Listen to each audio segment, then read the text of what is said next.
Okay, so in the last class, we started with a question, a very simple question.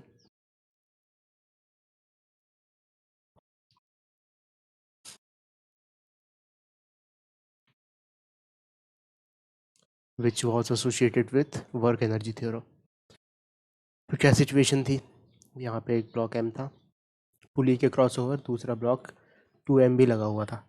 सवाल में पूछा था जब ये x ऊपर और ये x नीचे पहुँच जाए तब इनकी वेलोसिटीज़ क्या होंगी। ठीक है, तो सबसे पहले तो अपन ने सोचा कि जब ये x ऊपर जाएगा तो ये x नीचे जाएगा, क्योंकि एक ही स्ट्रिंग से कनेक्टेड है और जो कि इनएक्सटेंसिबल है। ठीक है, वेलोसिटी भी दोनों की सेम होगी, सेम नहीं मतलब एक की ऊपर साइड एक की नीचे साइड, स्पीड सेम होगी क्योंकि दोनों ही कनेक्टेड स्ट्रिंग है। तो हमने फिर डिसाइड किया कि एक काम किया जाए, अगर हम पूरे सिस्टम पे ही लगा दें वर्क एनर्जी थ्योरम तो डायरेक्टली निकल के आ जाएगी वेलोसिटी। तो पूरे सिस्टम पे लगा दिया, पूरे सिस्टम पे ग्रेविटी वर्क कर रही है, छोटे वाले ब्लॉक को ऊपर लेके जा रही है ग्रेविटी, नीचे वाले ब्लॉक को बड़े वाले ब्लॉक को नीचे लेके आ रही है। तो दोनों की वजह से वर्क लिखा यहाँ पे, एक की वजह से नेगेटिव होगा जो ब्लॉक ऊपर जा रहा है और एक की वजह से पॉजिटिव होगा जो ब्लॉक नीचे आ रहा है। Work done by tension zero होगा, यहाँ इंटरनल फोर्स सिस्टम पे कोई वर्क नहीं करते, टेंशन एक इंटरनल फोर्स की तरह है। Is equals to change in kinetic energy, एक की काइनेटिक एनर्जी लिखी और दूसरे की लिख दी, यहाँ से वी कैलकुलेट हो गया। फिर आगे नेक्स्ट क्वेश्चन पे, नेक्स्ट क्वेश्चन में क्या था, एक इंक्लाइन प्लेन था। तो इंक्लाइन प्लेन में जब तक इंक्लिनेशन है, जब तक कर्व्ड है वो, तब तक कोई फ्रिक्शन नहीं था, स्मूथ था वो। और जैसे ही हॉरिजॉन्टल मोशन शुरू हुआ वहाँ पे वो रफ हो गया। तो इसको एनर्जी के कंसीडरेशन में हमने सोचा, क्या पूछा गया है, म्यू की वैल्यू पूछी गई यहाँ पे। तो एनर्जी की कंसीडरेशन में सोचा कि यहाँ पे इसके पास कोई एनर्जी नहीं है काइनेटिक, लेकिन पोटेंशियल एनर्जी है जो कि पूरी काइनेटिक में कन्वर्ट हो जाएगी यहाँ पे। ठीक है, तो यहाँ से पोटेंशियल कन्वर्ट हुई काइनेटिक में। वो काइनेटिक एनर्जी इधर तो अब पोटेंशियल में लॉस होगा नहीं क्योंकि हॉरिजॉन्टल लेवल पे, तो वो कहाँ लॉस होगा, वो फ्रिक्शन में लॉस होगा। तो कुल मिला के 0.1 से लेके 0.3 तक हमने वर्क एनर्जी थ्योरम लगा दी। सो जितने भी वर्क एनकाउंटर हो रहे हैं उसके पूरे ट्रैवल में वो हमने लिख दिए, work done by gravity, work done by friction, work done by normal. Work done by normal को तो ज़ीरो लिख दिया था पार्क से। क्यों? क्योंकि नॉर्मल हमेशा परपेंडिकुलर है छोटे छोटे डिस्प्लेसमेंट से। ठीक है, work done by gravity horizontal level में डिफरेंस निकाल के लिख दिया mgh। Work done by friction mu mg, value लिख दी फ्रिक्शन की, multiplied by distance travelled in that friction and that is d only. ठीक है, सो इक्वल टू ज़ीरो, क्योंकि फाइनली भी काइनेटिक एनर्जी ज़ीरो, इनिशियली भी ज़ीरो, तो वहाँ से म्यू निकल के आ गया। फिर आ गए अपन पावर पे। पावर में हमने दो मेन बात पढ़ी कि जो इंस्टेंटेनियस पावर है, बचपन में हम जो पढ़ते थे ना, work done per unit time, वो एक्चुअली में एवरेज पावर होता था, it was not instantaneous power. Instantaneous power तो dw/dt होता है, यानी कि वर्क को अगर अपन टाइम के साथ डिफ्रेंशिएट कर दें तो हमें मिलेगा इंस्टेंटेनियस पावर। कुल मिला के rate of instantaneous rate of doing work is instantaneous power. इसकी ऐसा यूनिट वाट होती है जो जूल पर सेकेंड होती है। 1 watt is equals to 1 joule of work done in 1 second। Dimension formula भी लिख सकते हैं, एनर्जी डिवाइडेड बाय टाइम। फिर इंस्टेंटेनियस पावर को हमें याद किस तरीके से रखना है उसको लिखने के लिए हमने थोड़ा सा इस एक्सप्रेशन को मैनिपुलेट किया। dw is the small work done in very short time, so उसको हम लिख सकते हैं f.ds। dw को हमने f.ds लिख दिया। और ds/dt क्या होता है, ds/dt वेलोसिटी होती है, यानी कि f.v हो गया यहाँ पे। सो दिस इज़ f.v, ये पावर हो गया। मतलब अगर हमें किसी भी मोमेंट पे फोर्स पता है और वेलोसिटी पता है, उन दोनों का डॉट प्रोडक्ट ले लेंगे तो इंस्टेंटेनियस पावर निकल के आ जाएगा। ठीक है, so instantaneous power is the dot product of F and B at that instant. And clearly force और वेलोसिटी में क्या एंगल है उसके हिसाब से इंस्टेंटेनियस पावर पॉजिटिव या नेगेटिव या ज़ीरो हो सकती है। जैसे एक बेहद इंपॉर्टेंट पॉइंट कि अगर यूनिफॉर्म सर्कुलर मोशन है, यूनिफॉर्म सर्कुलर मोशन का मतलब है कि स्पीड कांस्टेंट, वेलोसिटी कांस्टेंट नहीं, स्पीड कांस्टेंट। वेलोसिटी तो चेंज हो रही है ना, क्योंकि डायरेक्शन चेंज हो रहा है। तो अगर स्पीड कांस्टेंट है यानी कि वेलोसिटी का मैग्नीट्यूड कांस्टेंट है पूरे सर्कुलर मोशन में, तब f.v ज़ीरो होगा, क्योंकि वेलोसिटी तो टेंजेंशियल होती है और फोर्स का डायरेक्शन टुवर्ड्स द सेंटर होता है ना। यूनिफॉर्म नहीं हुआ, अगर मान लो यूनिफॉर्म नहीं हुआ, वेलोसिटी बढ़ रही है, यहाँ पे थोड़ी कम थी, यहाँ ज़्यादा हो गई, फिर यहाँ और ज़्यादा हो गई, तब फिर टेंजेंशियल एक्सीलरेशन भी आ जाएगा। तब परपेंडिकुलर नहीं रह जाएगा पूरा का पूरा फोर्स वेलोसिटी से, तब वर्क ज़ीरो नहीं, तब पावर ज़ीरो नहीं होगी। ठीक है, तो यूनिफॉर्म सर्कुलर मोशन होना ज़रूरी है अगर पावर ज़ीरो करनी है तो। So in uniform circular motion, power of applied force is zero because F is perpendicular to V. उसके बाद एक क्वेश्चन पे आ गए। क्वेश्चन था कि एक ब्लॉक है जिस पे 50 न्यूटन का अप्लाइड फोर्स लगाया गया और ऐसा कुछ सेटअप जम रहा है कि उसकी वेलोसिटी कांस्टेंट है 1 मीटर पर second. So if the velocity is constant, सबसे पहला बात हमें ये चमकी कि एक्सीलरेशन कांस्टेंट, एक्सीलरेशन ज़ीरो है।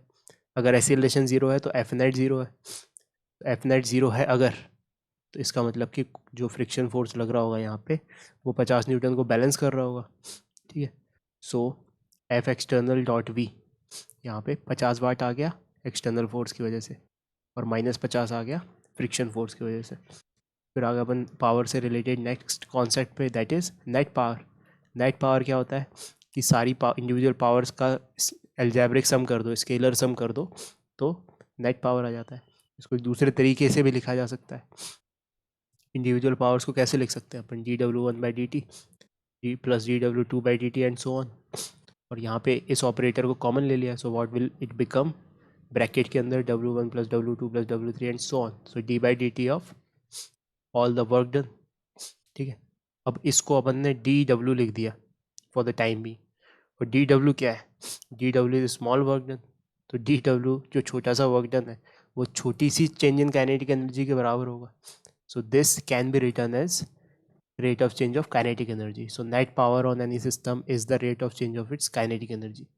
अगर कोई बोले कि काइनेटिक एनर्जी कांस्टेंट है, चेंज ही नहीं हो रही, तो हम कहेंगे नेट पावर है ज़ीरो। सो कुल मिला के net power is the rate of change of kinetic energy. फिर एक प्रोजेक्टाइल का क्वेश्चन सॉल्व कर लिया पावर के टर्म्स में। क्या सिचुएशन थी कि stone is projected with velocity v at an angle theta with horizontal.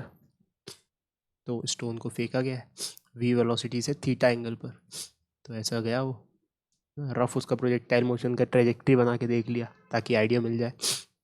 ठीक है, तो बताना हमें find out average power of the gravity during time T time के अंतराल में हमें एवरेज पावर बतानी है पहले क्वेश्चन में। दूसरे क्वेश्चन में इंस्टेंटेनियस पावर बतानी है ना, at any time T. So average power और इंस्टेंटेनियस पावर में क्या डिफरेंस है, एवरेज पावर का मतलब होता है net work done upon time taken उतने पूरे इंटरवल में। ठीक है, तो सबसे पहले पी एवरेज निकाला, तो यहाँ पे अपन को टोटल वर्क डन लिखना है। कहाँ निकालना है पी एवरेज, ज़ीरो से लेके टी टाइम में। तो टोटल वर्क डन कितना होगा, जो भी वर्क डन हो रहा है ग्रेविटी की वजह से time T equal to zero से time T equal to T तक, divided by total time that is T. तो हमने कहा चलो ठीक है, तो सिचुएशन को फिर से ड्रॉ कर लिया ताकि दिमाग अच्छे से काम करे। यहाँ से यहाँ तक वर्क डन कितना करेगी ग्रेविटी, ग्रेविटी फोर्स तो नीचे ही लग रहा है जो कि कांस्टेंट है। अगर हमें ये डिस्प्लेसमेंट मिल जाए तो फिर हमें पता चल जाएगा कि कितना वर्क कर रहा है वो। So Y coordinate is the displacement in Y direction, और वो निकालने के लिए हमने इक्वेशन ऑफ मोशन लगा दी, second equation of motion in the Y direction only, है ना, क्योंकि ऐसा ज़रूरत है, वक्त मौके की नज़ाकत को देखते हुए कर दिया। और वाई में ही क्यों लगाया, एक्स में क्यों नहीं लगाया, क्योंकि एक्स से क्या लेना देना हमें, हमें वर्क तो ग्रेविटी की वजह से निकालना है, मतलब ये वाला डिस्टेंस चाहिए वाई एक्सिस का। सो क्योंकि एक्स और वाई में इंडिपेंडेंटली इक्वेट कर सकते हैं अपन तीनों इक्वेशंस ऑफ मोशन, इसलिए हमने अच्छे से ये वाई निकाल लिया लगा के। यहाँ पे सारी चीज़ें बारीकी से रखी कि वी साइन थीटा है ये शुरुआत वाली, वाई डायरेक्शन में velocity, acceleration in Y direction minus G है क्योंकि हमने अपना साइन कन्वेंशन ऊपर साइड पॉजिटिव लिया है और नीचे साइड नेगेटिव लिया है, और जो एक्सीलरेशन है वाई डायरेक्शन में वो नीचे है। ये उठा के वाई निकाला, वाई उठा के रख दिया यहाँ पे, है ना। वर्क डन क्या होगा, -mgy, क्योंकि ऑब्जेक्ट ऊपर पहुँच रहा है, प्रोजेक्टाइल में ज़मीन चीर के नीचे तो घुस नहीं रहा, ऊपर पहुँच रहा है, तो -mg ये सब रख दिया। तो ये आ गई instantaneous power, sorry average power. फिर आ गए अपन इंस्टेंटेनियस पावर पे। इंस्टेंटेनियस पावर के लिए क्या करना है हमें, इंस्टेंटेनियस पावर के लिए हमें फोर्स और वेलोसिटी का डॉट प्रोडक्ट करना है। तो हमने कहा चलो ठीक है, एक पॉइंट कंसीडर किया, यहाँ पे फोर्स का डायरेक्शन किधर है, नीचे की साइड, ठीक है mg, और वेलोसिटी का डायरेक्शन उधर टेंजेंशियल है, तो उसको रैंडमली v बोल दिया। अगर v के कंपोनेंट्स तोड़ दिए जाए तो vx होगा x कंपोनेंट और vy होगा y कंपोनेंट। तो vx का तो डॉट प्रोडक्ट फोर्स के साथ ज़ीरो आएगा, है ना, मतलब इसका कोई इफेक्ट नहीं है पावर में, इसी का इफेक्ट रहेगा। और ये एग्जैक्टली 180 डिग्री दूर है। सो अगर vy निकाल दिया जाए किसी तरीके से तो बात बन जाएगी। फिर वो काइनेमेटिक्स की इक्वेशन का सहारा लिया और फर्स्ट इक्वेशन ऑफ मोशन लगा दी वाई डायरेक्शन में। वाई डायरेक्शन में क्यों? क्योंकि हमें वी वाई फाइंड करना है। वी वाई फाइंड कर दिया, बारीकी से सारी चीज़ें फूक फूक के रखी यहाँ पे। यू वाई को क्या रखा? वी साइन थीटा, पॉजिटिव में क्योंकि ऊपर की साइड है। और एसिलरेशन इन वाई डायरेक्शन को माइनस जी रखा क्योंकि एसिलरेशन नीचे की साइड है। सो वी वाई लिख दिया यहाँ पे। अब इंस्टेंटेनियस पावर क्या होती है? F dot we. एफ क्या है? M G. वी क्या है? V Y. और वी वाई और कॉस 180 डिग्री -1, ये उठा के वी वाई यहाँ पे रख दिया, आंसर आ गया। सो ये इंस्टेंटेनियस पावर होगी। ग्राफ भी प्लॉट कर लिया इसका कि शुरुआत में जब टाइम ज़ीरो है तब पावर कितनी है। तो ये पावर इक्वल टू ज़ीरो। अच्छा ठीक है, ये पावर ज़ीरो कब होगी ये टाइम भी निकाल लिया अपन ने। इसको अगर ज़ीरो से इक्वेट कर दिया जाए जो टाइम निकल के आएगा वो ऐसा टाइम आएगा जब ये ज़ीरो है। स्ट्रेट लाइन कैसे सूझा कि ये कर्व स्ट्रेट लाइन होगा? क्योंकि टी की पावर 1 है। टी की पावर अगर 2 होता तो वो क्वाड्रेटिक बनता, फिर नहीं होता ऐसा। लेकिन टी की पावर 1 है तो लीनियर ग्राफ बनेगा। Time T equal to zero रख दिया, सो शुरुआत की पावर मिल गई। Time T is equal to time of flight रख दिया तो अंत की पावर मिल गई, आखिरी वाली। ये किया अपन ने। फिर ये कुछ क्वेश्चन सॉल्व कर लिए थे। फिर ये मैंने तुमसे कहा था कि ये बहुत ही इम्पॉर्टेंट है सॉल्व करना, इसको तुमने सॉल्व किया होगा। 9.5 का क्वेश्चन नंबर 2 ऐसा लिखा हुआ है, a constant power P is applied on a particle of mass m। तो एक पार्टिकल है मास m का, उस पर कांस्टेंट पावर लग रही है ना। जब पावर ऐसे मत बनाना कभी, क्योंकि पावर कोई वेक्टर क्वांटिटी थोड़ी है। सो पावर उस पर है कांस्टेंट, ठीक है। तो हमें बताना है, इसका मास m है, तो हमें बताना है कि find kinetic energy. Kinetic energy बताइए, वेलोसिटी बताइए एंड डिस्प्लेसमेंट बताइए as a function of time. मतलब इन सब की equation as a function of time आएंगी, ठीक है। तो मतलब सवाल इस kinetic energy as a function of time, velocity as a function of time and displacement as a function of time बताना है हमें। इन्फॉर्मेशन क्या गिवन है कि जो पावर है वो कांस्टेंट है। पावर क्या होता है? पावर होता है dw/dt, है ना। इसका मतलब dw/dt कांस्टेंट है। और जो ऊपर हमने पढ़ा उससे क्या बता सकते हैं हम कि dw को हम dk भी लिख सकते हैं। dk का क्या मतलब है? dk का मतलब है चेंज इन काइनेटिक एनर्जी। तो dk/dt इज ऑल्सो कांस्टेंट। उस कांस्टेंट को कुछ c बोल देते हैं फिलहाल के लिए, ठीक है। तो अगर ये हमारे पास काइनेटिक एनर्जी के लिए डिफरेंशियल इक्वेशन मिल गई, सो dk को एक ही तरफ रखो, c dt को एक तरफ ले जाओ, इंटीग्रेट कर दो, ठीक है। लिमिट्स कहाँ से कहाँ तक? ऐसा कुछ दिया नहीं है उसने कि पार्टिकल रेस्ट पे था, है ना। तो चलो मान लेते हैं कि पार्टिकल रेस्ट पे था। Let particle was at rest initially. तो जब time t equal to zero था तब काइनेटिक एनर्जी ज़ीरो थी, और जब टाइम t हो गया कुछ तब काइनेटिक एनर्जी हो गई k। सो डी के का इंटीग्रेशन क्या होता है? k, एंड k में लिमिट्स लगाएंगे 0 से k तो k आ जाएगा इज इक्वल टू c बाहर क्योंकि कांस्टेंट है, और यहाँ पे dt का इंटीग्रेशन t, लिमिट्स लगाएंगे t-0 तो ये बचेगा t। तो kinetic energy as a function of time आ गया ct, ठीक है। ये हो गया अपना काइनेटिक एनर्जी। अब काइनेटिक एनर्जी आ गया तो v तो बहुत ही आसानी से आ जाएगा। क्या होगा? Half mv²। काइनेटिक एनर्जी की जगह हाफ mv² रख दिया, this is equals to ct। अब बाकी सारी चीज़ें एक तरफ लेगा और एक तरफ v को लाना है, ये हो गया 2ct/m। अब v को लाना है तो अंडर रूट कर दिया, v is equals to under root 2ct/m, ठीक। अब ये वेलोसिटी भी आ गई, ये दूसरा आंसर हो गया अपना। तीसरा, वेलोसिटी क्या होता है? वेलोसिटी को हम ds/dt लिख सकते हैं। तो ds/dt is equals to 2c/mt का अंडर रूट। फिर वही कहानी फिर एक बार, दोनों को एक तरफ लेके जाओ, तो ds is equals to, constant चीज़ बाहर रख दो, 2c/m का अंडर रूट इज कॉन्स्टेंट, बचा क्या, √t dt। अब इसका इंटीग्रेशन करना है। जब टाइम t इक्वल टू 0 था तब डिस्प्लेसमेंट 0 था, जब time t equal to t हो गया तो डिस्प्लेसमेंट लेट से s हो गया। ds को इंटीग्रेशन करेंगे तो ये तो बहुत आसान इंटीग्रेशन है, s आ जाएगा, s minus 0 is s it self. इस कांस्टेंट का तो कुछ नहीं होना, तो अंडर रूट 2c/m। और यहाँ पे t का रूट का क्या मतलब है, t के रूट का मतलब है, इस चीज़ को मैं यहाँ पे लिख दे रहा हूँ, t के रूट का मतलब है t की पावर हाफ, तो t की पावर हाफ dt लिखा हुआ है यहाँ पे। इस चीज़ का इंटीग्रेशन कैसे करेंगे, t की power half plus 1 divided by half plus 1 ना, जो भी पावर रहती है उसमें एक जुड़ जाता है और अपॉन में वही चीज़ जुड़ के यहाँ लिखा जाती है। इंटीग्रेशन का तो यही तरीका है। तो ये हो गया t की पावर 3/2 अपॉन 3/2। तो कुल मिला के यहाँ पे क्या आने वाला है, और लिमिट्स लगाएंगे, एक बार t और एक बार 0, तो t की जगह तो t लिखाएगा पहले में, माइनस 0 लिखाएगा, तो यही बचना है फिर। सो 2t की पावर 3/2 डिवाइडेड बाई 3। सो ये हो गया अपने पास 2/3 √2 c/√m t की पावर 3/2। सो ये डिस्प्लेसमेंट आ गया as a function of time. तो टिपिकल क्वेश्चन है, बेसिक डिफरेंशिएशन है इसमें, है ना। नीट पॉइंट ऑफ व्यू से बहुत इंपॉर्टेंट है ये, नीट में ऐसे सवाल देते हैं वो, ताकि बच्चों को लगे कि मतलब कुछ मैथमेटिक्स किया है सॉल्व।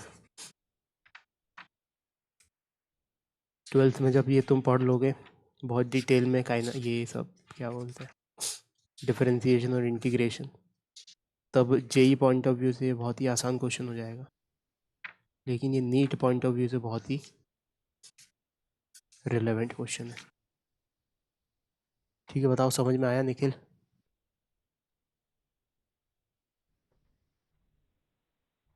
हाँ सर, बस ये एस जो निकला वो समझ नहीं आया मेरे को। ये वाला मैं तुम्हें समझ गया, तुम्हें ये वाली चीज़ समझ नहीं आई होगी कि टी की पावर ये हाफ प्लस ये क्या कर दिया, है ना, यहाँ से यहाँ। तो सर एक्चुअली हमने में ये निकाला है। क्या ये पता है? हाँ सर मालूम है। हम्म।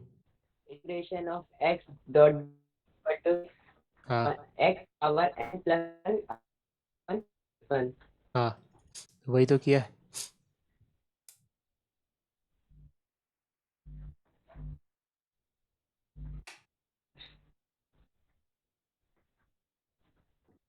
देखो हिंट देता हूँ मैं तुम्हें, थर्ड क्वेश्चन में क्या है, थर्ड क्वेश्चन में पावर वेरिंग है, कांस्टेंट नहीं है, बस उसका फंक्शन दिया हुआ है 2t, power is varying as 2t। ठीक है, तो बताना है अपन को काइनेटिक एनर्जी, वही काम, और फिर क्या, average power of the time 0 से लेके t तक। तो देखो यहाँ पे पावर दिया हुआ है, पावर को क्या लिख सकते हैं अपन, this is nothing but dk/dt is equals to 2t। उठा के इधर ले जाओ इसे, तो डी के इज इक्वल्स टू 2t/dt, दोनों तरफ इंटीग्रेट। इसका तो मान लो यहाँ पे भी सवाल में ऐसे कर लेते हैं कि शुरुआत में पावर ज़ीरो था, शुरुआत में पावर ज़ीरो कि शुरू ज़ीरो से ही हो रहा है, तो ज़ीरो टाइम पे zero kinetic energy, time t is equals to random kinetic energy के, ये हो गया k is equals to 2t²/2। तो kinetic energy as a function of time t² आ गया, पूरा ही सॉल्व कर दिया लो। फिर अगले सवाल में क्या बोल रहा है वो, 0 से लेके t तक एच पावर बताओ। ठीक है, एवरेज पावर क्या होता है, एवरेज पावर होता है net work done divided by time taken. कहाँ से कहाँ तक वर्क डन निकालना है, 0 से लेके t तक, तो वर्क एनर्जी थ्योरम लगा सकते हैं, final kinetic energy minus initial kinetic energy upon time. Final kinetic energy कितनी होगी टी टाइम पे, t², क्योंकि फंक्शन आ गया उसका। इनिशियल काइनेटिक एनर्जी कितनी होगी, 0, शुरुआत में टाइम 0 था, divided by total time that is t, तो हो गया t²/t। सो एवरेज पावर का क्या फंक्शन आ गया, एवरेज पावर इज t। ये आंसर आ गया इसका।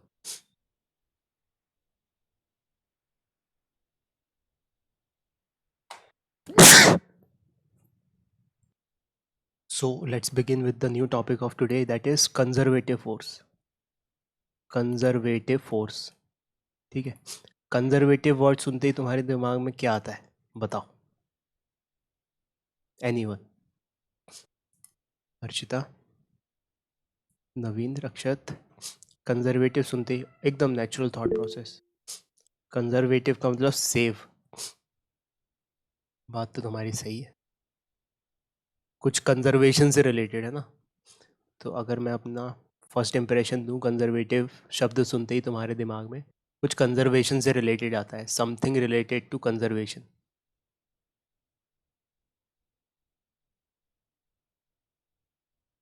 तो अब ये क्या कंजर्व करा रहा है? तो अब यहाँ वाइल्ड लाइफ कंजर्वेशन तो होगा नहीं. किसी का और मैसेज आया, किसी चीज़ को बचाना, बिल्कुल. तो अब यहाँ पे कंजर्वेटिव फोर्स का वही मतलब होता है कि वर्क डन पाथ पर डिपेंडेंट नहीं हो, रिकवरेबल हो वर्क, है ना. जैसे ग्रेविटी एक कंजर्वेटिव फोर्स है. जैसे फॉर एग्जांपल कि मान लो सपोज केवल ग्रेविटी है यहाँ पे, और इस पॉइंट ए से पॉइंट बी तक हम किसी बॉडी को लेके गए किसी भी रास्ते से. तो let's say W amount of work हुआ. इस पाथ से लेके गए तब भी डब्ल्यू ही वर्क होगा. चाहे किसी भी पाथ से लेके जाए डब्ल्यू ही वर्क होगा. ठीक. तो पहली बात तो ये कि जो वर्क डन है कंजर्वेटिव फोर्स की वजह से, that is not path dependent. Path पर डिपेंडेंसी नहीं है, किसी भी पाथ से लेके जाओ वर्क डन उतना ही होगा. इनिशियल और फाइनल पोजीशन मैटर करती है जस्ट. ठीक है. और दूसरी बात कि अगर रिवर्स लेके चलेगा, मान लो बी से ए लेके चले गए, ज़रूरी नहीं कि स्ट्रेट लाइन से लेके जाए, किसी भी रैंडम पाथ से. सो एग्जैक्टली उतना ही वर्क नेगेटिव में करना पड़ेगा. मतलब बी से ए लेके गए रहो ऑब्जेक्ट को, सो माइनस डब्ल्यू होगा. तो work done is completely recoverable. Conservative force में ऐसा होता है. ठीक है. तो एक पॉइंट लिख लेते हैं अपन. सबसे पहले तो लिखना शुरू करो इसकी डेफिनेशन. द फोर्स अच्छा अब देखो, मैं तुम्हें एक और साइकोलॉजी बताता हूँ. क्या लिखें? The force is said to be conservative if work done or work done by or against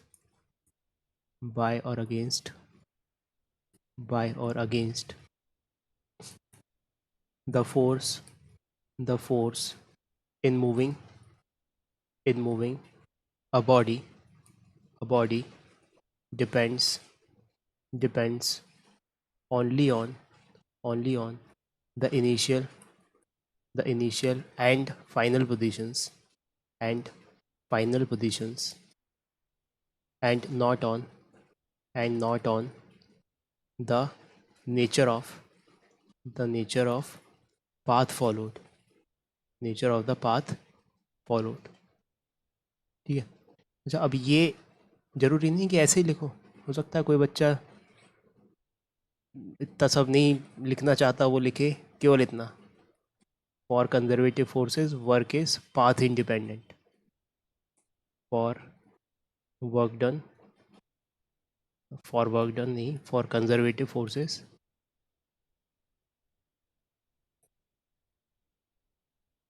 work is not path dependent. ठीक है.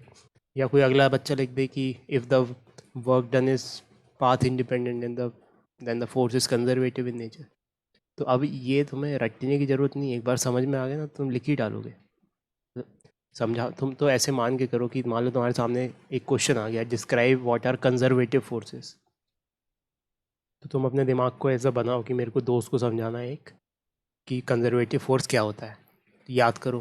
तब क्या याद आएगा तुम्हारे कि कुछ चीज़ रिकवर हो जाती है ना. क्या रिकवर हो जाता है? वर्क रिकवर हो जाता है. तो पाथ डिपेंडेंट नहीं है वर्क. वो उठा के एक लाइन लिख दो वहाँ पे. अब अगर तुम इसको रटने में अपनी एनर्जीज खपा रहे हो तब तो कोई दिक्कत ही नहीं. चलो मान लो 10 नंबर का क्वेश्चन है, तुम्हें 7 मिल जाएंगे, तो काम तो चल ही जाएगा ना. और 11 का परसेंटेज तो पूछ नहीं रहा कोई कहीं पे. सो 11th में तो तुम 100% अपना इस पे लगाओ क्वेश्चन सॉल्व करने पर. मेरा ये पॉइंट है ना। और जो क्वेश्चन आएंगे उसमें डेफिनेशंस बहुत कम नंबर की आती है, कि जैसे कंजर्वेटिव फोर्स का डेफिनेशन लिख दो यहाँ पे, तो उसका पार्ट रहेगा 1 नंबर का। फिर नीचे उसका एक एप्लीकेशन आएगा जो न्यूमेरिकल रहेगा या कुछ रीजनिंग का बात रहेगी जहाँ पे, वो आएगा 2 नंबर का। तो ऐसे क्वेश्चन बन के 3 नंबर का बनेगा।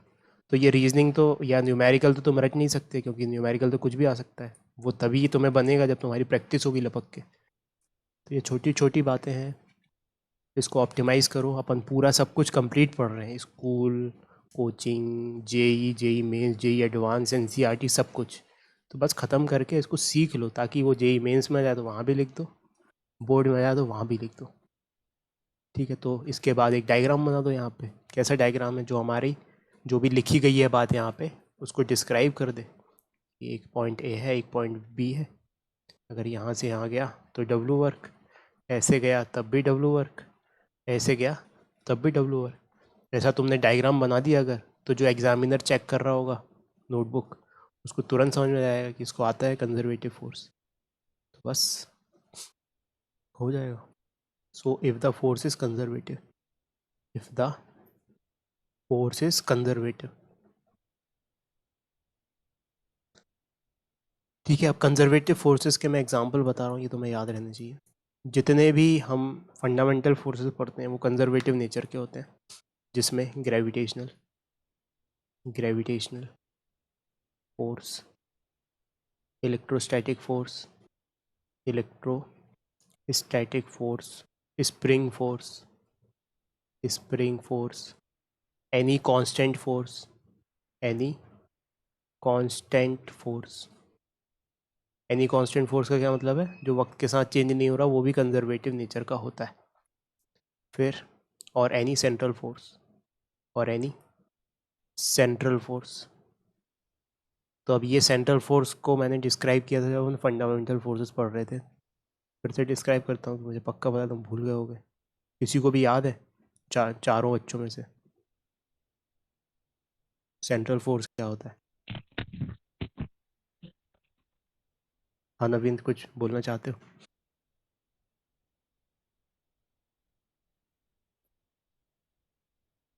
तो सेंट्रल फोर्स अब मत भूलना। सेंट्रल फोर्स का मतलब क्या है? अच्छा, थ्योरेटिकल इन्फॉर्मेशन है इसका ना, कोई मतलब नहीं है इस चीज़ को याद रखने का। लेकिन फिर भी सेंट्रल फोर्स मतलब कि जैसे ग्रेविटेशनल फोर्स है, ग्रेविटेशनल फोर्स लेट्स से ये मास m1 है, ये मास m2 है, तो कहाँ एक्ट करता है ये एकदम लाइन ऑफ जॉइनिंग पे एक्ट करता है। तो हम कहेंगे सेंटर पे लग रहा है इसके, और इसको इधर खींच रहा है, तो ये एक सेंट्रल फोर्स है। तो अगर कोई भी फोर्स अगर line of joining of that bodies के बीच में एक्ट कर रहा है, तब हम उसको सेंट्रल फोर्स बोलते हैं।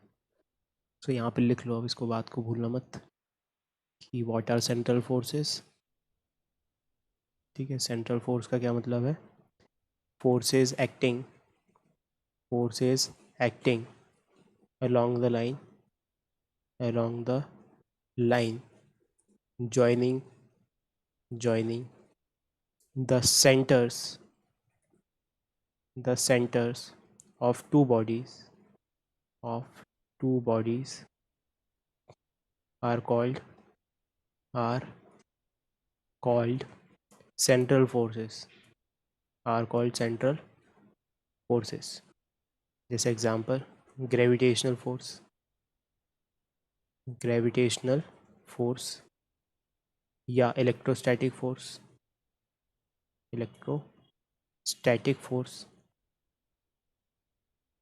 ठीक है, तो ये बात अपन को ध्यान में रखनी है। अब कुछ इंपॉर्टेंट पॉइंट देख लेते हैं कंजर्वेटिव फोर्सेस से रिलेटेड।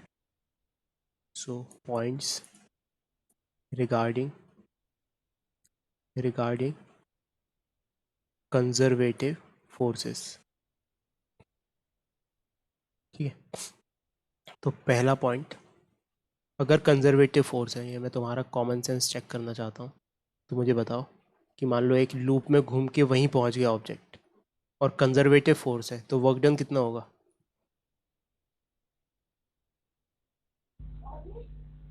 सर बर्डन सही कांस्टेंट होगा। कांस्टेंट होगा, मतलब इनिशियल पोजीशन भी वही, फाइनल पोजीशन भी वही।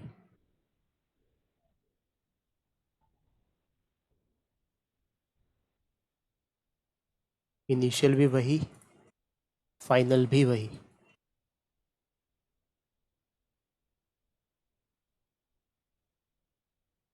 वर्क डन क्या होगा? तो देखो इसको आप समझने की कोशिश करो कि मान लो सपोज ऐसे घूम के ये यहाँ से ऐसे पहुँच रहा है, तो हमने बीच में कोई दूसरा पॉइंट मान लिया। मान लो सपोज शुरुआत में ए पॉइंट था और बीच में कहीं पे बी पॉइंट था। सो ए से बी जाने में इसको मान लो सपोज डब्ल्यू वर्क लगा है। सो बी से ए जाने में कितना वर्क लगेगा? Minus W. So net work done कितना हो जाएगा? ए से बी गया फिर बी से ए आया, नेट वर्क डन ज़ीरो हो जाएगा ना। ए से ए आया तो वर्क डन ज़ीरो है ना। क्लियरली अगर डिस्प्लेसमेंट ज़ीरो है और कंजर्वेटिव फोर्स है तो वर्क डन ज़ीरो, ये बात हमें याद रखनी है। तो first point is work done bye और अगेंस्ट a conservative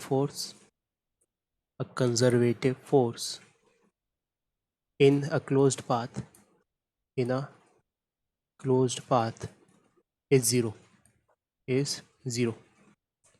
तो अगर अपन कंजर्वेटिव फोर्स की बात करें तो अगर क्लोज्ड पाथ में कोई ट्रैवल कर रहा है ऑब्जेक्ट या पार्टिकल तो वर्क डन ज़ीरो होगा। जैसे यहाँ से शुरू हुआ, सर्कुलर मोशन में घूम के वापस यहीं आ गया। सर्कल बना नहीं अच्छे से ये, लेकिन समझ जाओ बात को, ठीक है।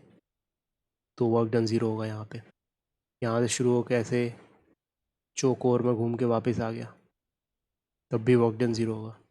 क्लोज लूप में है, या ज़रूरी नहीं कोई सिमेट्रिक फिगर हो, ऐसा रैंडम फिगर होके घूम घाम के वापस आ गया तब भी वर्क डन ज़ीरो, ठीक है। फिर सेकंड इम्पॉर्टेंट पॉइंट जो बार बार मैंने कह चुका हूँ कि वर्क डन जो है वो रिकवरेबल होता है। सो work done bye a conservative force is completely recoverable।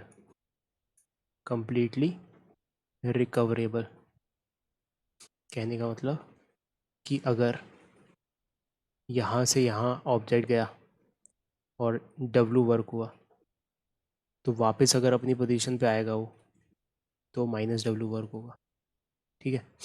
दूसरे शब्दों में दूसरा एग्जांपल लूँ तो लेट्स से हमारे पास एक ऑब्जेक्ट रखा हुआ है यहाँ पे। ग्रेविटेशनल फोर्स एक कंजर्वेटिव फोर्स होता है और यहाँ पे कितनी उसकी ग्रेविटेशनल पोटेंशियल एनर्जी है जो भी है, और यहाँ से वो नीचे गया तो कितना वर्क किया?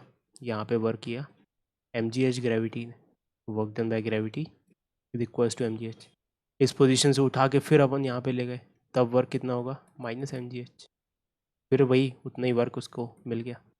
तो ये कम्प्लीटली रिकवरेबल होता है वर्क डन, ये बात हमें याद रखनी है, ठीक है।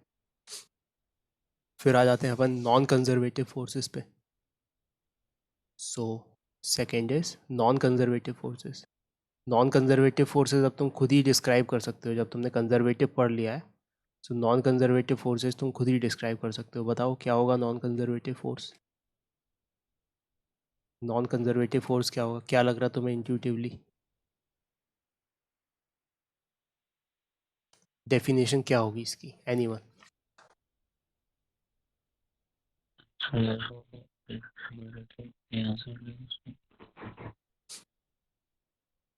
माइक को थोड़ा तेज लेके तेज बोलो, थोड़ा फॉर्म साउंड करो।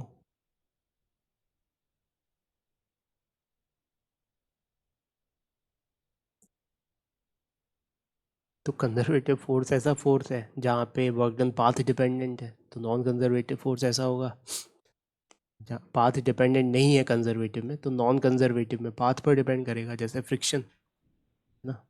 फॉर एग्जांपल यहाँ से यहाँ लेके गए तुम ए से बी इस पाथ से कुछ, तो let's say W work done हुआ। इस पाथ से लेके गए तो W2 वर्क डन हुआ, ठीक है। तो ये W1 और W2 अलग अलग होंगे। पाथ पर डिपेंड कर गया अगर वर्क डन उस फोर्स की वजह से, तो वो नॉन कंजर्वेटिव फोर्स होता है। सो इसकी डेफिनेशन क्या होगी? A force is said to be non conservative conservative if work done by or against the force in moving a body depends upon the path between the initial and final positions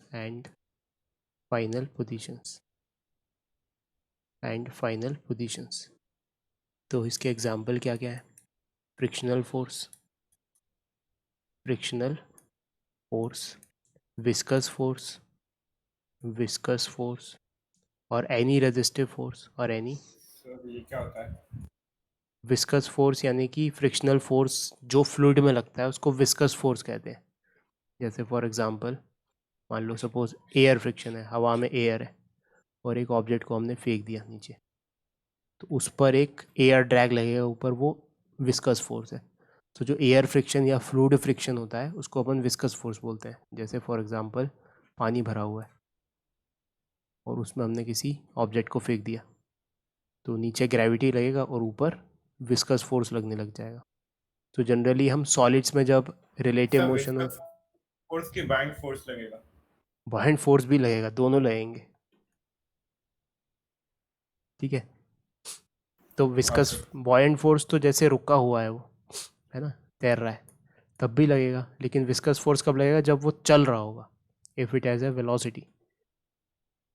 तो generally solids में अगर friction होता है तो उसको just frictional force बोलते हैं, और लिक्विड्स में जो फ्रिक्शन हो जाता है उसको विस्कस फोर्स बोलते हैं। So this is nothing but liquid friction, और गैसेस भी इंक्लूडेड हो जाती हैं उसमें, तो इसको फ्लूइड फ्रिक्शन बोल देते हैं। Viscous force is nothing but fluid friction.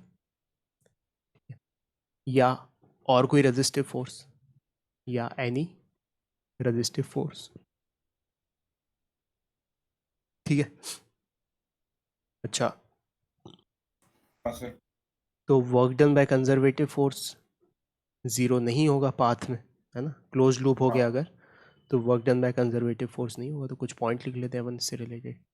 So first point is work done bye a non conservative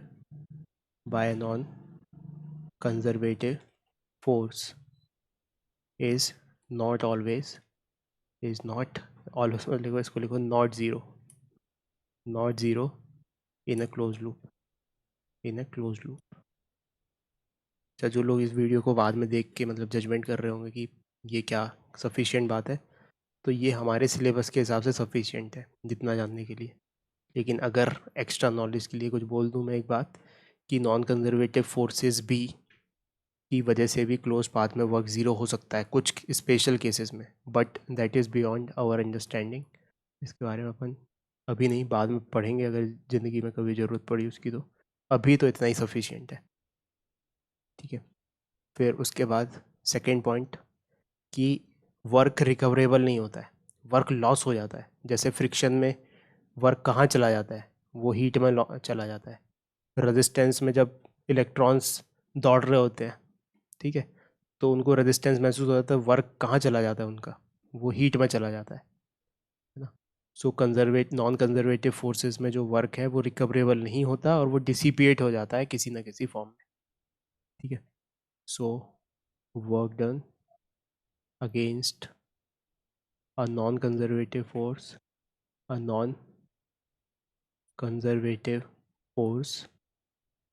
is dissipated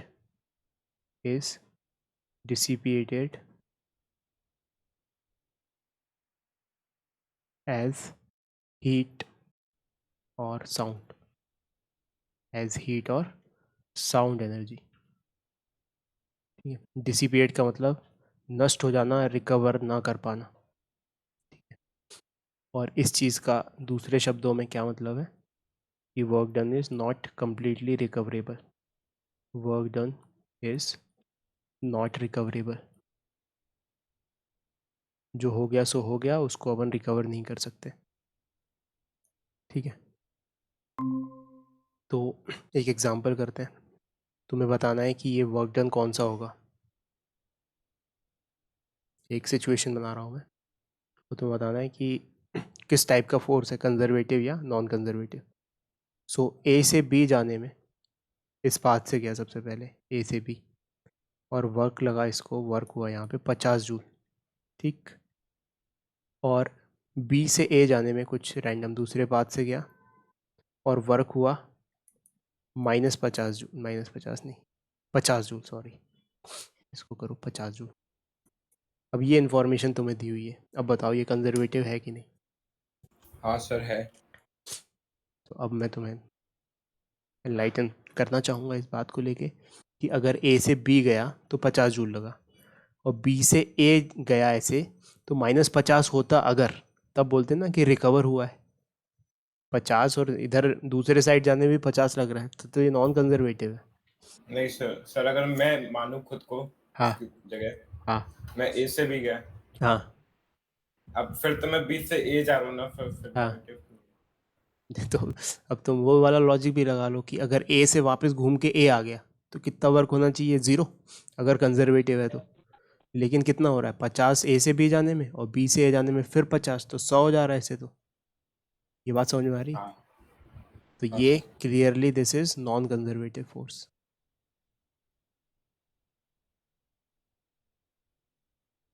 है ना, यहाँ -50 होता तब फिर ये कंजर्वेटिव हो सकता था। ठीक है, थोड़ा सा अपन मैथमेटिक्स सॉल्व करते हैं। मैथमेटिक्स के बेसिस पे कुछ क्वेश्चंस बनते हैं जो एक ही टाइप के होते हैं, तो बहुत ध्यान से देखो इन्हें, और इनके बेसिस पे तुम्हें क्वेश्चन सॉल्व करने हैं जो होमवर्क में मिलेंगे। So question is, force is given as a function of x and y, x i cap plus y j cap. It is a variable force which is dependent on x and y. और एक object है जिसको point A that is 0,0 से point B तक ले जाया गया that is 2,3। ठीक है, so find work done, find work done by force in displacing a particle from A to B, from A to B. Also comment on the nature of force, on the nature of force। Nature of force का क्या मतलब है कि conservative है कि नहीं है। ठीक, तो ये हमें बताना है यहाँ पे। तो हमने कहा चलो ठीक है, सो ए से बी लेके जा रहे हैं अपन, तो हमें बताना है कि क्या होगा इसका वर्क डन। तो सबसे पहले अपन वर्क की डेफिनेशन के मुताबिक वर्क कैसे लिखते हैं, एफ डॉट डी एस, और यहाँ पे एक्स और वाई 2 डायमेंशन में हो रहा है, सो डी एस वैक्टर को क्या लिखेंगे, डी एस वैक्टर को लिखेंगे D x i cap plus D Y j cap. और फोर्स वेक्टर को क्या लिखेंगे, फोर्स वेक्टर को लिखेंगे जो दिया हुआ है वही लिखेंगे, x i cap plus y j cap. ठीक है, और इन दोनों का डॉट निकालेंगे, तो लिखा यहाँ पे आसानी से x i cap plus y j cap dot D x i cap plus D Y j cap.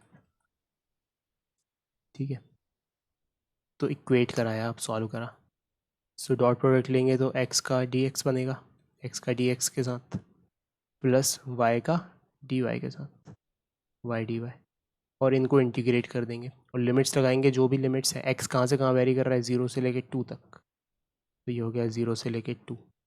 Y कहाँ से कहाँ वेरी कर रहा है, 0 से लेके 3, तो ये हो गया 0 से लेके 3। तो ये आ जाएगा अपने पास एक्स स्क्वायर बाई 2, लिमिट्स कहाँ से कहाँ तक, 0 से 2, plus y square by 2, limits कहाँ से कहाँ तक, 0 से लेके 3। तो लगाई लिमिट, पहले 2 रखेंगे एक्स की जगह, तो ये अपने पास 4/2 माइनस 0, प्लस यहाँ पे रखा y की जगह 3, सो 9/2 माइनस 0। तो सॉल्व किया इसको, तो ये आ गया अपने पास 4/2 plus 9/2, so that is 13/2 joules. ठीक है, सो ए से बी कराया अगर अपन ने, तो कितना आ गया अपने पास, 13/2। ठीक है, फिर सेकंड सिचुएशन देखते हैं, बी से ए कराते हैं. This was what work done in moving the particle from A से बी. अब बी से ए करा के देखते हैं, और अगर -13/2 आ गया तो फिर बात बन जाएगी. So from B to A, from B to A. तो बी के कोऑर्डिनेट्स क्या हैं? बी के कोऑर्डिनेट्स हैं 2,3 और ए के कोऑर्डिनेट्स क्या हैं? 0,0. तो इंटीग्रेट करेंगे तो यहाँ तक तो यही रिजल्ट आने वाला है, बस लिमिट्स चेंज हो जाएंगी. अब 2 से 0 पहुँच रहा है और 3 से 0 पहुँच रहा है, तो डायरेक्टली लिख देते हैं work done in from B to A is x²/2. Limits are from 2 से 0, 2 से 0 plus y²/2. Limits are from 3 से 0. ठीक है. सो ये हो गया अपने पास. पहले 0 रखेंगे, फिर माइनस, फिर 2 रखेंगे तो 4/2 प्लस पहले 0 रखेंगे y की जगह तो 0 माइनस 9/2. ये हो गया -13/2. तो -13/2 जूल आ गया. ए से बी जाने में कितना आ रहा था? 13/2. बी से ए जाने में -13/2. तो hence work is independent of path. Hence work is independent of path, independent on path. So therefore the force is conservative, the force is conservative in nature, है ना. तो ये इंटीग्रल कैलकुलेट करने के लिए हमें पाथ की ज़रूरत नहीं पड़ी. कैसा पाथ था, किसी ने बताया तुम्हें थोड़ी कि कैसे गया वो, ए से बी ऐसे गया कि ऐसे गया, वो तो डायरेक्ट इंटीग्रेट हो गया वो. बात समझ में आ रही है? We do not required the path. इसका मतलब हमने दूसरा चेक पॉइंट लगाया कि बी से ए करके देख लिया कि माइनस में आ रहा है एग्जैक्टली उतना ही, तो रिकवरेबल भी है, तो वर्क डन हो गया यहाँ पे कंजर्वेटिव. आ रही है बात समझ में? हाँ सर.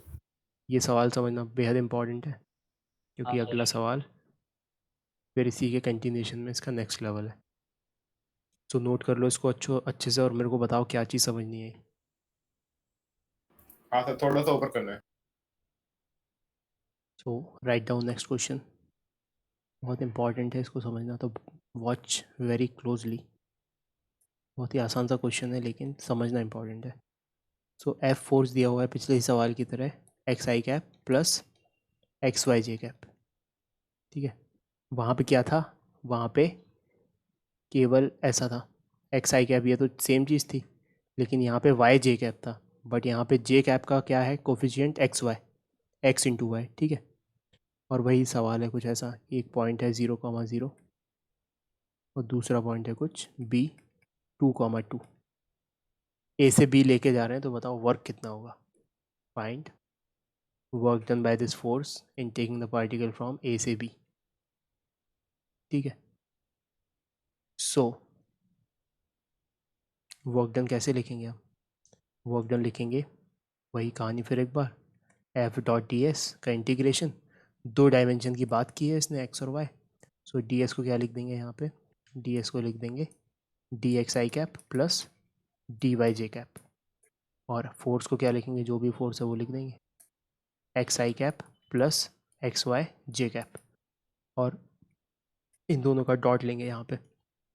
सो ये हो गया अपने पास x i cap plus x y j cap dot D x i cap plus D Y j cap, ऐसे लिख देंगे.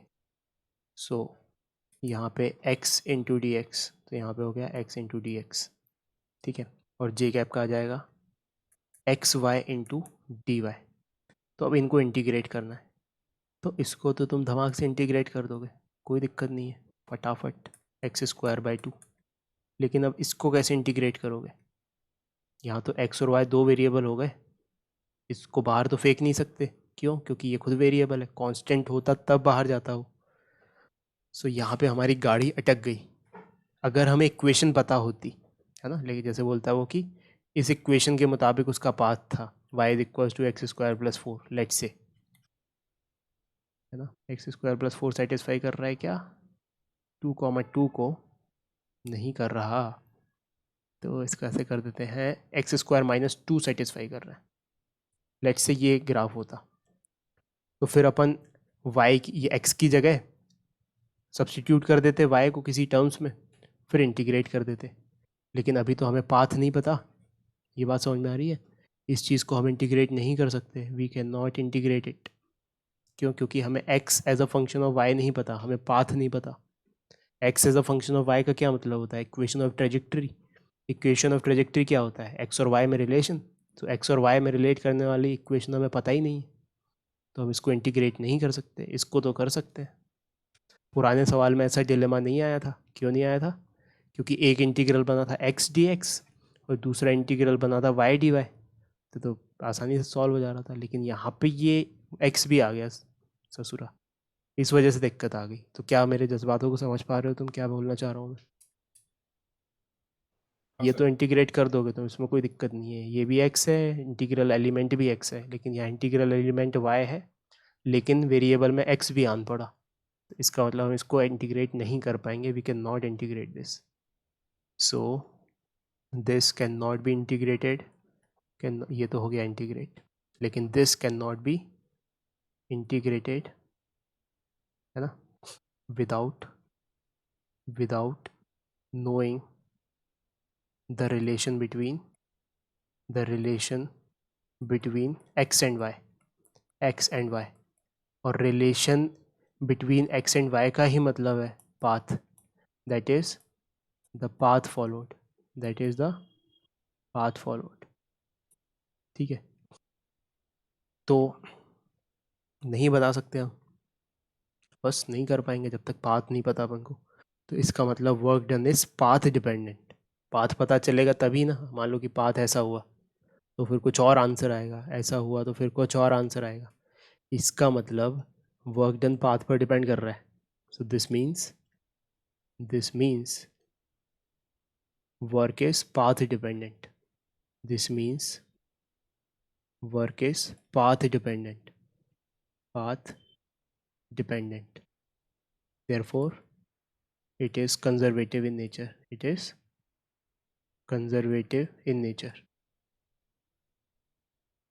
नॉन कंजर्वेटिव होगा। हाँ sorry non conservative in nature, it is non conservative in nature, है ना।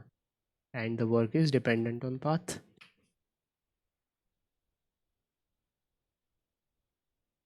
ठीक है, तो नेक्स्ट क्वेश्चन पे आ जाते हैं आप। Next question is the extension of the previous question. उसने कहा पाथ दे देते हैं, चलो ठीक है। तो ये x एक्सिस, ये y axis, this is x axis and this is y axis. अपना पॉइंट A कहाँ था? वो तो ऑरिजिन पे था, दैट इज 0,0। और पॉइंट B कहाँ पे था? वो 2,2 पे था। B was at 2,2।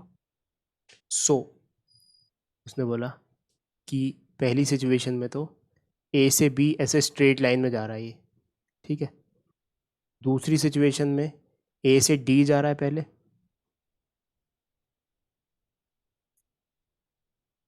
दूसरी सिचुएशन में A से D जा रहा है ऐसे y एक्सिस पे, और फिर D से B पहुंच रहा है ना, इसको बोल दिया D। और तीसरी सिचुएशन में A से कुछ ऐसे रैंडमली C पे जा रहा है x एक्सिस के थ्रू, और फिर C से परपेंडिकुलरली B पे पहुंच जा रहा है, ठीक है। This is point C। So question को लिख लेते हैं पूरी तरीके से। इन the previous problem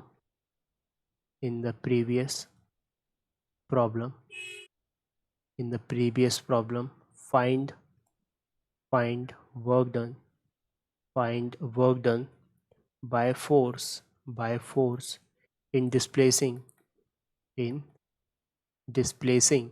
the particle,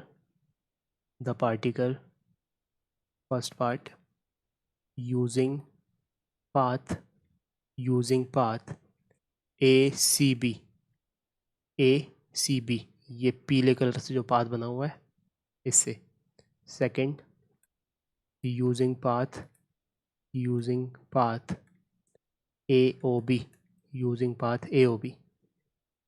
AOB नहीं AD भी बोल देते हैं, D है ना वो point. So A D B यानी कि ये नीले कलर से जो बना हुआ है, और तीसरा using path A B, using path A B यानी कि ये स्ट्रेट लाइन ग्रीन कलर वाला पाथ। तीन अलग अलग पाथ है और हमें बताना है कि भाई क्या होगा। हमने कहा चलो शुरू हो जाते हैं। क्या दिया हुआ है इन्फॉर्मेशन, फोर्स का फंक्शन लिख देते हैं सबसे पहले तो, that was given in the previous problem, that is x i cap plus x y j cap. So x i cap plus x y j cap. जब वर्क लिखने के लिए आएंगे जब हम, तो यहाँ तक मैं स्किप करके ये लिख देता हूँ डायरेक्टली, है ना। So it will be x d x plus x y d y. ठीक है, अब ये तो सबके लिए सेम रहेगा। अब सबसे पहले कौन सा पाथ बोला गया है, पाथ बोला गया है using path A C B. So पहला using path A C B, तो ए सी बी में पहले तो एक्स में ट्रेवल हुआ 2 यूनिट, फिर वाई में ट्रेवल हुआ 2 यूनिट।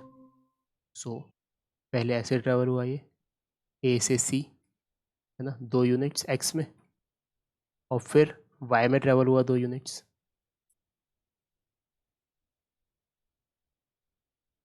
ठीक है, कितना, 2 यूनिट्स। तो हमने कहा चलो ठीक है, इसको 2 भागों में तोड़ लेते हैं। एक तो ए से सी वाला पाथ जिसमें वो एक्स में ट्रैवल कर रहा है ना, एक्स में, और सी से बी वाला पाथ जिसमें वो केवल वाई में ट्रैवल कर रहा है। सो वर्क डन को हम तोड़ रहे हैं, टोटल वर्क डन को डब्ल्यू बोल देते हैं, और उसको हम तोड़ रहे हैं 2 भागों में। पहले कैलकुलेट करेंगे ए से सी वाला, फिर कैलकुलेट करेंगे सी से बी वाला। ये बात समझ में आ रही है, कर सकते हैं, कोई दिक्कत नहीं है, इंटरमीडिएट पाथ है, स्केलर क्वांटिटी है वर्क, तो पहले पार्ट का लिख दिया फिर अगले पार्ट का लिख दिया। ठीक है, सो ए से सी में केवल एक्स डायरेक्शन में मोशन है, वाई में कोई मोशन ही नहीं है, there is no change in y. So जब हम ये लिखने जाएंगे इसके लिए वर्क का एक्सप्रेशन, सो केवल एक्स वाली चीज़ आएगी यहाँ पे। ये बात समझ में आ रही है। ए से सी में देखो, ए से सी में ऐसे चला चला चला चला चला, तो कौन चेंज हो रहा है, एक्स चेंज हो रहा है ना, हाँ सर। वाई चेंज हो ही नहीं रहा, तो डी वाई क्या होगा, डी वाई क्या है, छोटा सा change in y, y is not changing in all, है ना, वाई तो चेंज ही नहीं हो रहा ए से सी में। सो इस वाली सिचुएशन में डी वाई ज़ीरो हो जाएगा। तो जब वर्क लिखेंगे तो केवल यही वाली चीज़ आएगी, तो डब्लू ए से सी में is nothing but x d x, x d x, और लिमिट्स किसकी आएंगी, एक्स की आएंगी, 0 से लेकर 2 तक, 0 से लेकर 2 तक। तो ये तो हो गया अपना work done in moving from A से सी। अब सेकेंड सिचुएशन देखो, सी से बी जब मूव कर रहा है तो इधर d y d x zero हो जाएगा, because there is no change in x, तो ये वाली टर्म ज़ीरो हो जाएगी, केवल ये बचेगी। तो यहाँ पे क्या लिखेंगे, यहाँ पे लिखेंगे this is nothing but x y d y, और कौन वेरी कर रहा है यहाँ पे, वाई, कहाँ से कहाँ, 0 से लेके 2। सो ये हो गया अपने पास 0 से लेके 2। एक्स क्या है इस सिचुएशन में, इस सिचुएशन मतलब कि सी से बी तक एक्स तो वेरी नहीं कर रहा, एक्स की कोऑर्डिनेट तो फिक्स्ड है, कितना है एक्स की कोऑर्डिनेट 2। तो इस सिचुएशन में डी एक्स 0 है और एक्स की वैल्यू फिक्स्ड है, दैट इज़ 2, तो एक्स को बाहर निकाला जा सकता है। तो नेट वर्क डन कितना हो जाएगा, इन दोनों का सम, बस करके लिख देते हैं, is equals to x d x, तो ये हो गया एक्स स्क्वायर बाई 2, लिमिट्स कहाँ से, 0 से 2, प्लस ये वाली चीज़, इसमें एक्स 2 है और बाहर आ गया क्योंकि वो कांस्टेंट है, तो ये हो गया 2 y square by 2, limits are from 0 से लेके 2, तो ये हो गया अपने पास 4 बाई 2 minus 0 plus 2 y square by 2, ये 4 बाई 2 माइनस 0। तो सॉल्व किया इसको तो 2 प्लस 2 इंटू 2, तो ये हो गया 2 प्लस 4 दैट इज़ 6 जूल। तो पहले पार्ट का आंसर आ चुका है 6 जूल। ठीक है, बात समझ में आ रही है ये। हाँ सर। तो अब दूसरे पार्ट का आंसर ले लेते हैं, A D B, A D B में जाना इसे। सो ए डी बी को जब अपन सॉल्व करेंगे तो क्या आएगा अपने पास, second situation using path A D B, A D B वाला पाथ बना लेते हैं अपन। यहाँ से यहाँ, यहाँ से यहाँ, तो पहले y में ट्रेवल कर रहा है फिर x में ट्रेवल कर रहा है। तो बना लिया अच्छे से, पहले गया a से d और फिर गया d से b। सो पहले किस में ट्रेवल किया, y में। सो इसमें dx 0 है और y कहाँ से कहाँ वेरी कर रहा है, 0 से लेके 2, है ना। और फिर जब d से b गया तब dy 0 है, there is no change in y। और x क्या है, x वेरी कर रहा है 2 से लेके 0 से लेके 2 तक, 2 और ये भी 2। तो उठा के टोटल वर्क डन क्या लिखेंगे अपन, total work done is nothing but a से d का वर्क डन प्लस d से b का वर्क डन। सो a से d में क्या है, सारी वैल्यूज़ यहीं लिख देते हैं।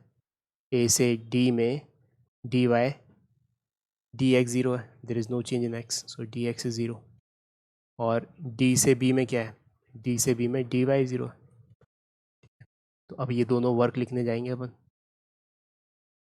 तो लिखते हैं वर्क का एक्सप्रेशन क्या आया था, वर्क का एक्सप्रेशन आया था x dx plus x y d y. So x d x plus x y d y, इसका इंटीग्रल।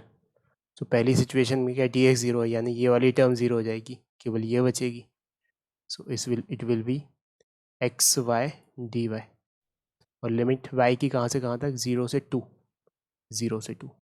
अच्छा, इस सिचुएशन में x क्या है, x 0 है ना, क्योंकि ये वाई एक्सिस पर ट्रैवल कर रहा है। सो यहाँ पे ये वाली टर्म ज़ीरो हो जाएगी और इसके ज़ीरो होने की वजह से ओवरऑल चीज़ ज़ीरो हो जाएगी। ठीक है, फिर सेकंड पे आ जाते हैं। सेकंड में डी एक्स ज़ीरो है ना, सॉरी डी वाई ज़ीरो है, डी से बी में डी वाई ज़ीरो, यानी ये वाली टर्म ज़ीरो हो जाएगी, केवल क्या बचेगी, एक्स डी एक्स। तो यहाँ पे आएगा केवल एक्स डी एक्स। अब एक्स की लिमिट्स कहाँ से कहाँ, 0 से लेके 2, तो 0 से लेके 2। हाँ नवीन, हाँ हाँ निखिल।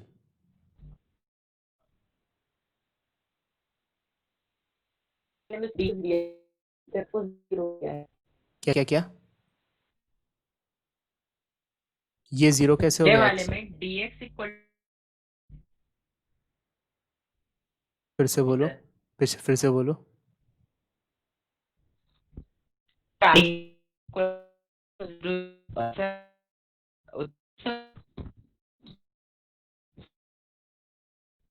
एक बार फिर से, मैं पकड़ नहीं पा रहा हूँ तुम क्या पूछ रहे हो।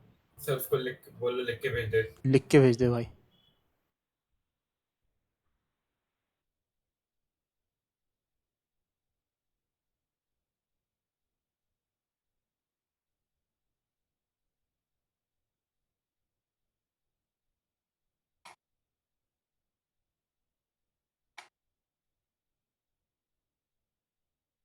तो उसका डाउट है कि डी एक्स ज़ीरो है तो एक्स कैसे ज़ीरो लिख डाला, ठीक है, एक्स वाई ज़ीरो कैसे लिख दिया।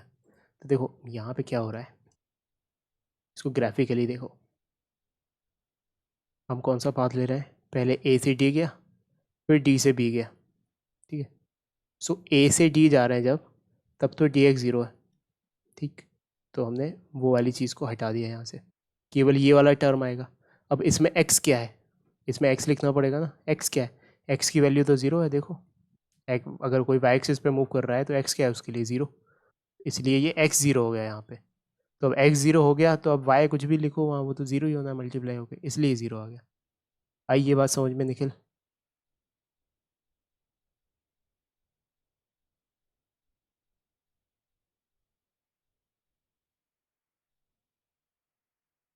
Are you getting it, x zero है वहाँ पे क्योंकि वो वाई एक्सिस पे चढ़ रहा है। तो हाँ सर, लिख बोल दिया उसने आ रहा है। ठीक है, अब ये आ जाते हैं इस पर। तो इधर क्या, इधर तो डी वाई ज़ीरो है, डी वाई ज़ीरो तो एक्स डी एक्स हो गए, और एक्स की लिमिट्स कहाँ, 0 से 2, है ना। इसका कोऑर्डिनेट क्या है, ए का कोऑर्डिनेट है 0,2 और बी का कोऑर्डिनेट है 2,2। तो देखो एक्स कहाँ से कहाँ जा रहा है, 0 से 2, इसलिए लिमिट लगाई 0 से 2। तो अब इसको सॉल्व करेंगे तो ये क्या आ जाएगा अपने पास, x square by 2 and limits are from 0 से 2। नेट वर्क डन इन दोनों का सम होगा, तो एक तो 0 है, मतलब कुल मिला के यही है आंसर अपना। So this is 2 square by 2 that is 2 joule. So A से मतलब रुक जाओ, ये डी था, ये ए था। सो ए से डी से बी जाने में, इस पाथ से जाने में कितना वर्क लगेगा? 2 जूल का। आई बात समझ में? अब तीसरे पे आ जाते हैं। तीसरा क्या है? Using path A B. अब ए बी पाथ की इक्वेशन क्या है? तो अपन स्ट्रेट लाइन पढ़ चुके हैं। 0,0 और 2,2 से गुजरने वाली लाइन लिख देंगे। तो क्लियरली अगर एक्स और वाई बराबर है और 0,0 से गुजर रही है तो इसकी इक्वेशन क्या होगी? y is equals to x. लिख के देख लो तुम, 2 पॉइंट फॉर्म से यही आनी है।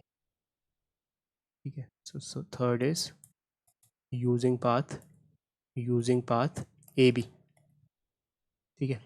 वर्क को यहाँ पे एनलिस्ट कर देते हैं, वर्क के एक्सप्रेशन को, that is x d x plus x y d y. इसका यूज़ करना है हमें। और हमारे पास क्या पाथ है? ए बी पाथ है, ए से बी। ठीक। और कैसे जा रही है वो equation? X is equals to y. ये स्ट्रेट लाइन की इक्वेशन। 0,0 से 2,2 पहुँच जा रहा है। तो हमने कहा ठीक है भाई। So work done from A to B is given as x d x. इसका इंटीग्रेशन तो धमाक से कर देंगे अपन, कोई दिक्कत ही नहीं है। Plus x y d y. तो यहाँ पे अपन अगर y को x लिख दें, क्योंकि x इक्वेशन क्या बनी है? x is equals to y. So we can write institute of x here we can write y. So y into y will become y square. So y square d y. अब लगा दो limit. x की limit क्या है? 0 से 2। y की limit क्या है? ये भी 0 से 2। देखो x की लिमिट 0 से 2, y की लिमिट भी 0 से 2। अब ये इंटीग्रेबल है, कर दिया इसको। X square by 2 limits are from 0 से 2। और यहाँ पे वाई स्क्वायर का इंटीग्रेशन करना है, तो y cube by 3 limits are from 0 से 2। रख दी वैल्यूज़। तो 4/2 दैट इज़ 2 प्लस यहाँ पे 2 cube by 3 that is 8/3। Solve किया तो 8 टू द 6 और ये हो गया 14/3 जूल्स। तीसरे पार्ट का ये आंसर आ गया। Getting this? आ रही है बात समझ में? हाँ सर।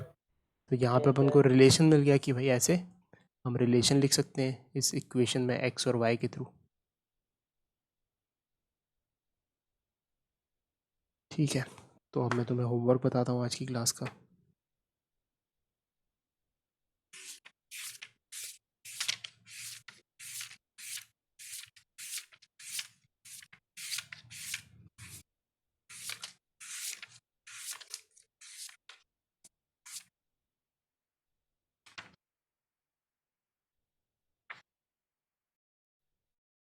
इसमें जाना डीसी पांडे में, और इसमें एक सेगमेंट है कंजर्वेटिव एंड नॉन कंजर्वेटिव